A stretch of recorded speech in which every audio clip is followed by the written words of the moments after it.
Hello बच्चों, last class में हमने हाइड्रोजन मॉलिक्यूल के लिए वैलेंस बॉन्ड ट्रीटमेंट देखा था। हार्ड था नहीं और हमने लास्ट में वेव फंक्शन कैलकुलेट किया था, देखा था, डिटरमाइन किया था H2 मॉलिक्यूल के लिए तरीका देखा था। और इस क्लास में बात करेंगे comparison of VBT and MOT। उससे पहले एक चीज रह गई थी, लैम्डा। लैम्डा क्या है? Lambda is a coefficient. क्या है? which determine the degree of ionic character, which determine the degree of ionic character in covalent bond। जो कोवलेंट बॉन्ड है उसमें आयनिक कैरेक्टर कितना परसेंटेज होगा या कितना होगा, इसका डिटरमिनेशन करता है लैम्डा। तो लैम्डा हमने देखा था कहाँ आता है, जो आयनिक बॉन्ड्स हैं, ये जो आयंस फॉर्म हो रहे हैं आयनिक स्ट्रक्चर्स के लिए, वेव फंक्शन का जो फॉर्मूला है, जो इक्वेशन थी उसमें आता है। मैं क्या कह रहा हूँ, मैंने कहा लैम्डा किस में आता है, ये आयनिक स्ट्रक्चर्स के लिए जो वेव फंक्शन लिखा था उसमें लैम्डा आता है। तो वह आयनिक स्ट्रक्चर के लिए है, तो ये लैम्डा भी आयनिक कैरेक्टर का डिटरमाइन करता है कोवलेंट बॉन्ड में। क्लियर? तो हेडिंग डालो, इरेज करो, झट से लिखो, ठीक है? छाप दिया? ओके ना। हेडिंग डालना comparison of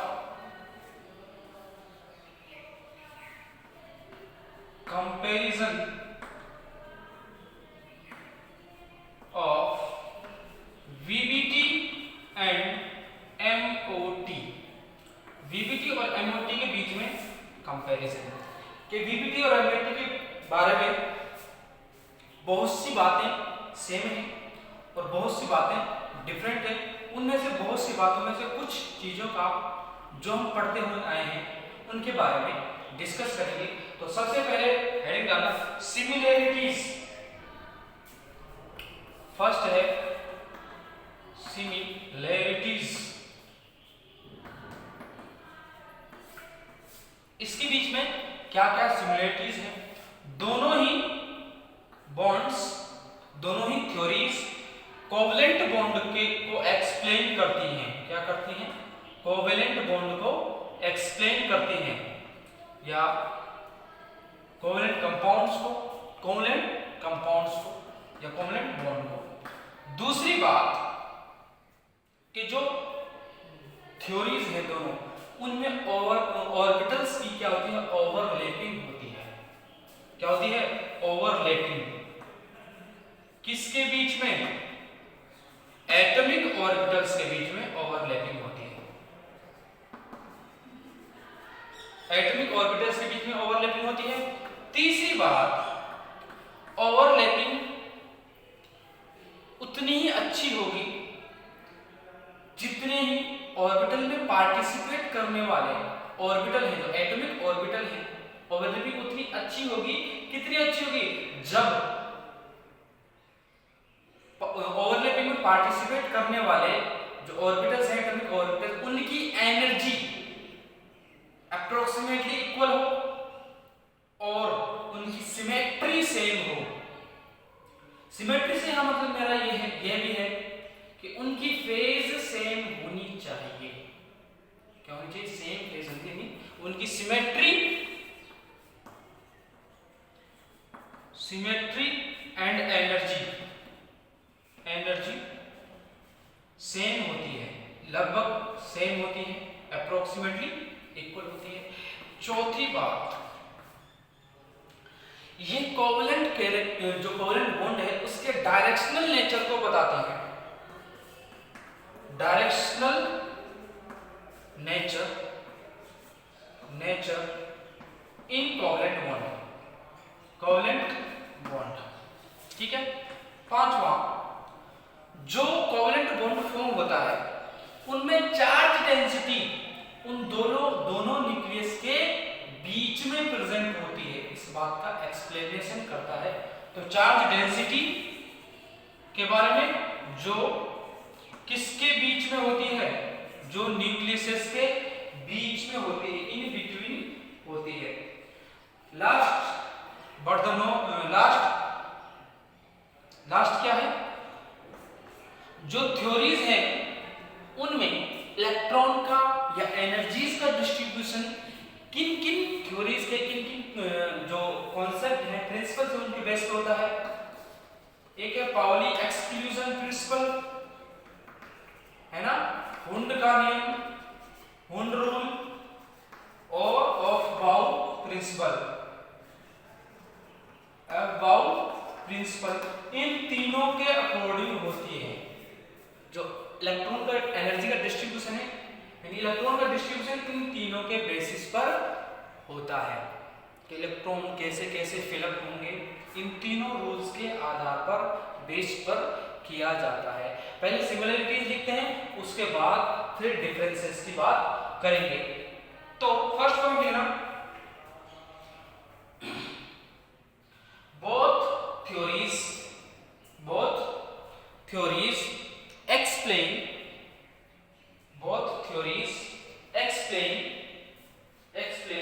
the nature of covalent bond, both theories explain the nature of covalent bond. Number two, both theories are based on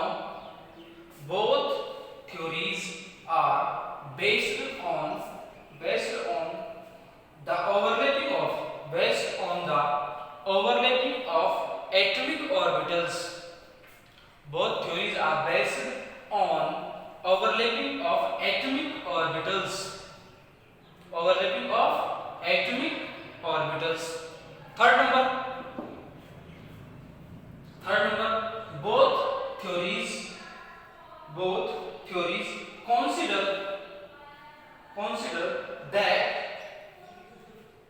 theories consider that the effective overlapping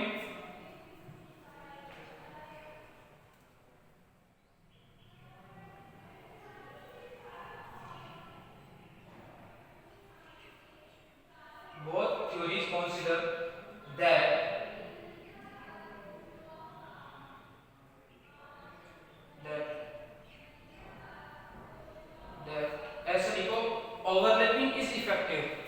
Both theories consider that overlapping is effective. ऐसे लिखना, overlapping is effective. Overlapping मत लिखना, overlapping is effective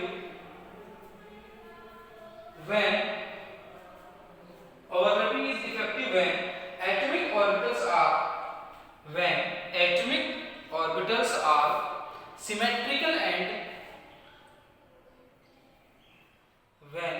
atomic orbitals are symmetrical and have almost equal energy. Symmetrical and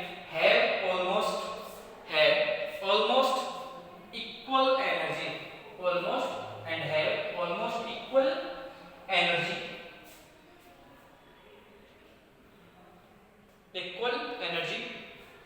Point number four.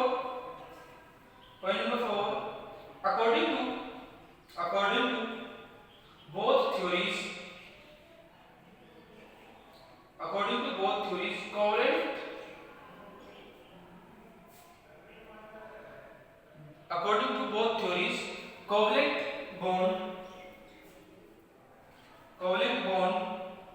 covalent bond has directional properties. According to both theories,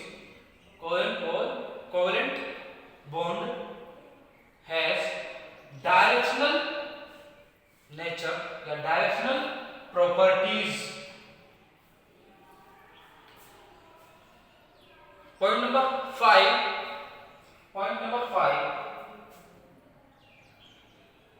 according to both theories, according to both theories, the charge density, the electron charge density, according to both theories, the electron charge density is maximum. Electron charge density is maximum in electron charge density is maximum in the charge density is maximum in the region between the nuclei, in the region between the nuclei, in the region between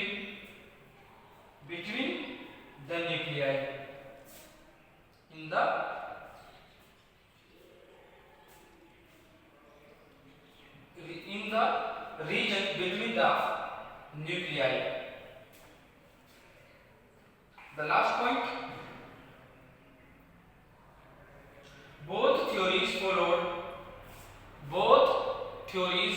followed the same rule. Both theories followed the same rule for electron distribution. Rule for the electron distribution. Electron distribution in atomic and molecular orbitals. In atomic and molecular orbitals. Atomic and molecular orbitals, like above principle, comma, Hund's rule, as well as Pauli's exclusion principle. Hund's rule as well as Pauli's exclusion principle. Pauli's exclusion principle. Clear? तो I think 6 point हैं।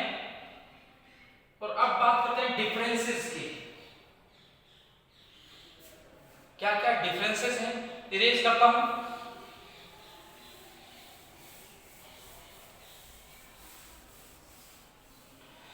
In the beginning of this unit मैंने थोड़ा सा idea दिया था जब मैंने MOT start की थी कि जो एक साइड डीबीटी लिख लेना and the other side is MOT. मैंने कहा था कि जो वीपीटी है वो मोनोसेंट्रिक होती है। क्या होती है? मोनोसेंट्रिक होती है, यानी जो ऑर्बिटल्स है इसमें एटॉमिक ऑर्बिटल्स जैसे पार्टिसिपेट कर रहे हैं, उन पर जो मॉलिक्यूलर ऑर्बिटल फॉर्म होंगे उन पर जो कंट्रोल है एक ही एटम का होता है। क्योंकि एटॉमिक ऑर्बिटल्स को मैंने कहा था ये मतलब आइडेंटिटी लूज नहीं करते। एटम्स क्या करते हैं? आइडेंटिटी लूज नहीं करते। तो यानी इनमें ये क्या होते हैं? मोनोसेंट्रिक होते हैं। और ये कैसे होते हैं? पॉलीसेंट्रिक होते हैं। इनमें ये पॉलीसेंट्रिक होती हैं, ये मोनोसेंट्रिक होते हैं। यानी एटॉमिक ऑर्बिटल्स की बात होती है यहाँ मॉलिक्यूलर ऑर्बिटल की बात होती है, यहाँ ये मोनोसेंट्रिक होते हैं, ये पॉलीसेंट्रिक होते हैं। यानी एक से ज्यादा न्यूक्लियस का कंट्रोल होता है ऑर्बिटल्स पर। यहाँ एक ही एटम का जो पर्टिकुलर एटम है उसका पर्टिकुलर ऑर्बिटल है, उसी का कंट्रोल होगा, किसी और एटम का नहीं। तो यहाँ ये क्या होते हैं? मोनोसेंट्रिक। दूसरा, जो इनका फॉर्मेशन है वो एटॉमिक ऑर्बिटल्स की डायरेक्ट ओवरलैपिंग से होते हैं। क्या होते हैं? क्या होते हैं, यानी ओवरलैपिंग होगी और मॉलिक्यूलर ऑर्बिटल का फॉर्मेशन होगा। लेकिन एमओटी में जो मॉलिक्यूलर ऑर्बिटल का फॉर्मेशन होगा वो LCAO मेथड से होगा। किससे होगा? LCAO मेथड से होगा। तीसरी बात, यहां डायरेक्ट है, ठीक है, ओवरलैपिंग,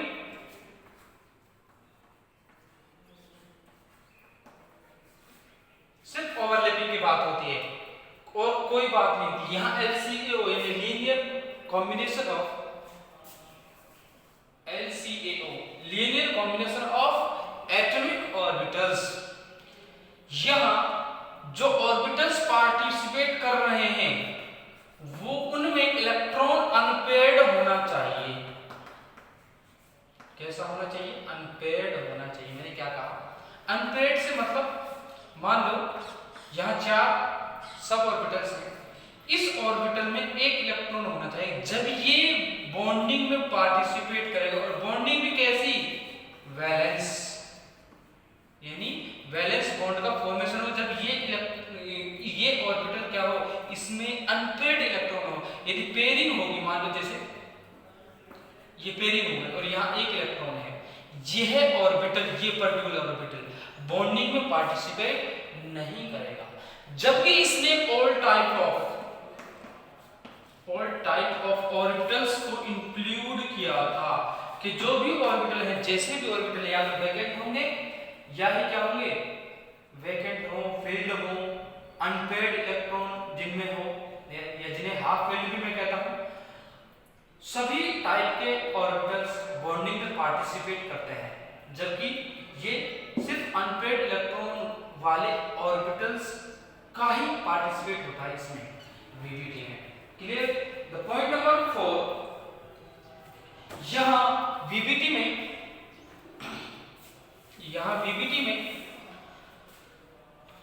पॉइंट नंबर 4, यहां वीवीटी में रेजोनेंस का बहुत इंपॉर्टेंट रोल होता है। रेजोनेंस का बहुत इंपॉर्टेंट रोल होता है। यहां नो रोल ऑफ रेजोनेंस, यहां रेजोनेंस का कोई कॉन्सेप्ट ही नहीं होता। There is no concept of resonance. Point number 5, यहां BMO एंड ABMO का फॉर्मेशन होता है, पता है ना? ABMO, यहां BMO ABMO का फॉर्मेशन होता है जब यहां कोई कॉन्सेप्ट नहीं होता। There is no concept of BMO and ABMO, bonding molecular orbital, anti bonding molecular orbital. Point number 6, जो VBT है वो कहती है जो O2 है उसमें डबल बॉन्डिंग है और ये कैसा है? डायामैग्नेटिक है, इंक्लूड किया है। ये डायमैग्नेटिक नेचर की होती है। जबकि इसने कहा कि यहां तक तो बस ठीक है कि O2 में डबल बॉन्ड होता है, लेकिन इसने कहा कि O2 पैरामैग्नेटिक होती है, यानी जो मैग्नेटिक कैरेक्टर्स होते हैं इसमें, ये किससे? मैग्नेट से अट्रैक्ट होते हैं, पैरामैग्नेटिक नेचर शो करती है। वीवीटी की हेल्प से CO की बॉन्डिंग एक्सप्लेन नहीं होती, जबकि MOT ने CO की बॉन्डिंग को बहुत ही इफेक्टिव और अच्छे तरीके से एक्सप्लेन किया है। किसकी बॉन्डिंग को? CO, carbonyl. क्लियर? तो अब 7 पॉइंट्स हैं, 1 बाय 1 सारे लिखेंगे, 1 बाय 1 सारे लिखेंगे।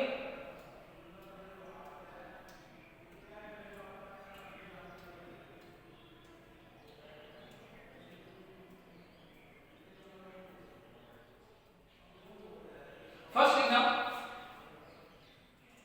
लिखना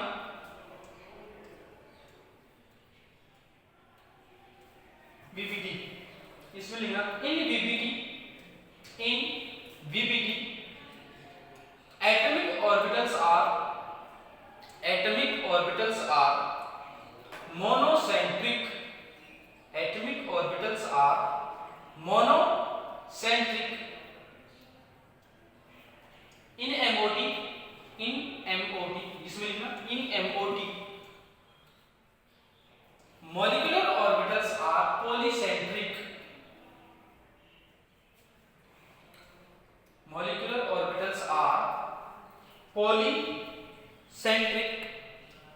Point number two, according to VBT, atomic orbitals, according to VBT, atomic orbitals combine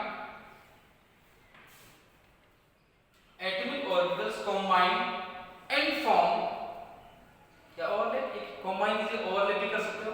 Atomic orbitals combine and form molecular orbitals. Atomic orbitals combine and form molecular orbitals. According to MOT, molecular orbitals are formed. Molecular orbitals are formed by LCAO method.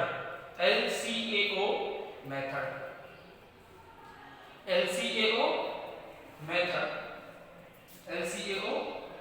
method. Point number third, in VBT,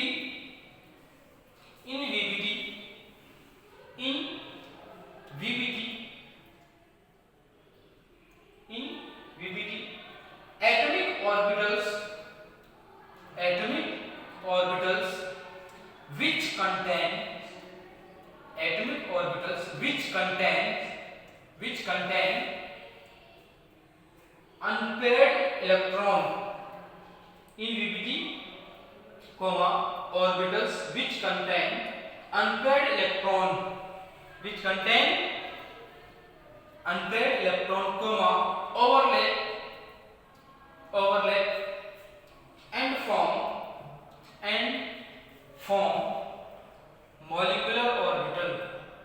form molecular orbital. इसमें लिखना every type of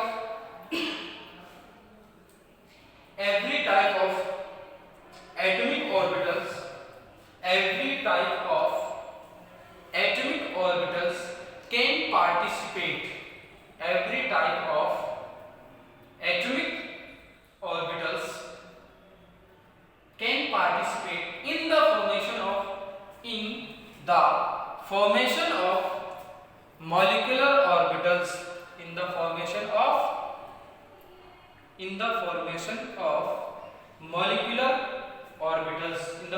of molecular orbitals. Point number 5. VBT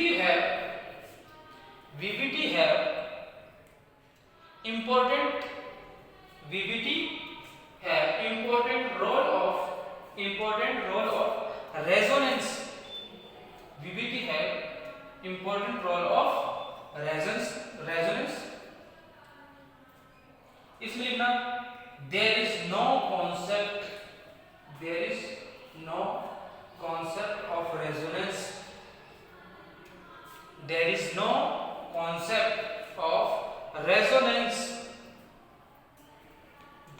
no concept of resonance. Fifth point, इसमें लिखना VBT में there is no concept of BMO and ABMO.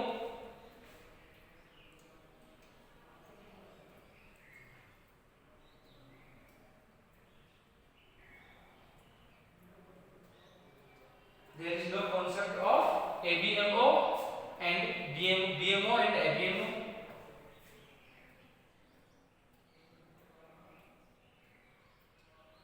इसमें लिखना है MOT में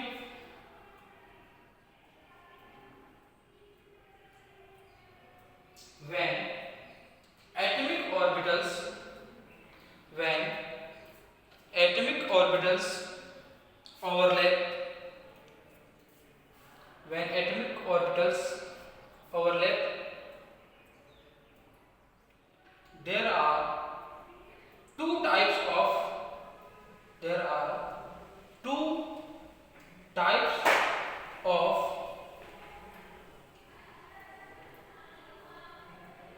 are two types of bond form.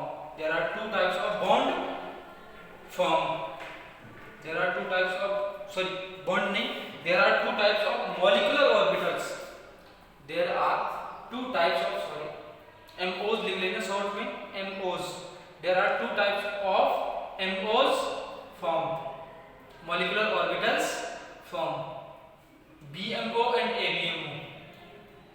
BMO and ABMO. BMO and ABMO. Point number 6. According to VBT,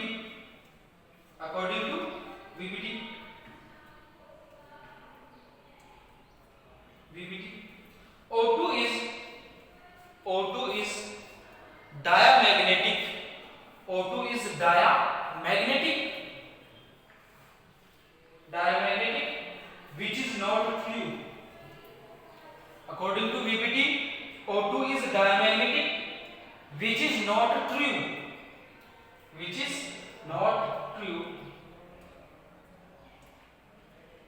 MOT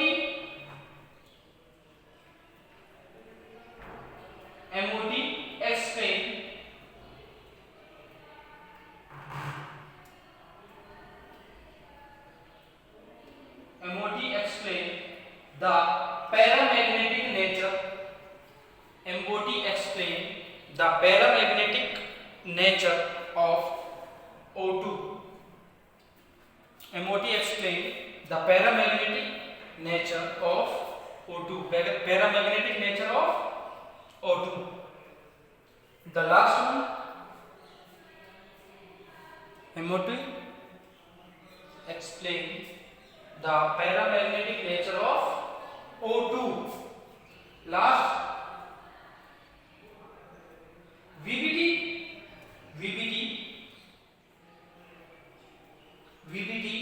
can't explain या could not explain. VBT could not explain the bonding in CO. दोनों बड़े बड़े लिखना, carbon है oxygen है, cobalt मत बनाना, CO ऐसा मत लिख देना, CO O भी बड़ा और C भी बड़ा. VBT could not explain the bonding in CO या bonding of CO. इन लिख दिया तो वो भी गलत नहीं है ना, ऐसा कंफ्यूज मत हुआ करो. MOT में लिखना, MOT में the stability and triple bond, the stability and triple bond in CO can be explained. Stability and triple bond in CO can be explained by only MOT. CO ऐसे लिखना है, only explained by only MOT. ठीक है, ये chapter यही and होता है. सारी चीजें कवर करवाई हैं, ऑलमोस्ट एवरीथिंग जो यूनिवर्सिटी एग्जाम में आ सकता है. तो हमने MOT कहां से कहां तक पढ़ी. सबसे पहले मैंने VBT की लिमिटेशंस देखी थी और MOT में क्या क्या चीजें, क्या क्या फंक्शंस हैं, वेव फंक्शंस के बारे में बात की थी. फिर LCAO मेथड क्या होता है उसके बारे में डिस्कशन किया था. उसके बाद LCAO मेथड के बाद हमने जो ABMO और BMO हैं उनमें डिफरेंस भी देखा था. और इंपॉर्टेंट चीजें क्या थी, H2+ आयन के फॉर्मेशन के बारे में बात की थी. और H2+ आयन के लिए जो वेव फंक्शन थे, यानी जो पर्टिकुलर न्यूक्लियस के लिए जो वेव फंक्शन, उनकी हेल्प से एनर्जी की, कोफिशिएंट्स की और वेव फंक्शंस का डिटर्मिनेशन किया था. उसमें हमारे 3-4 लेक्चर गए थे. उसके बाद हमने डिस्कशन किया था H2 मॉलिक्यूल के फॉर्मेशन की बात की थी, और इसके अलावा हमने बहुत से छोटे छोटे टॉपिक जैसे shape and characteristic of sigma and pi bonds, है ना, जो जो बॉन्ड्स फॉर्म होते हैं सिग्मा और पाई बॉन्ड, है ना, तो उनकी ओवरलैपिंग कैसे थी, SS overlapping, SP PP overlapping, इनके बारे में डिस्कशन किया था। तो नेक्स्ट क्लास में जब भी बात करेंगे तो एक न्यू टॉपिक के साथ डिस्कस करेंगे। मिलते हैं नेक्स्ट क्लास में।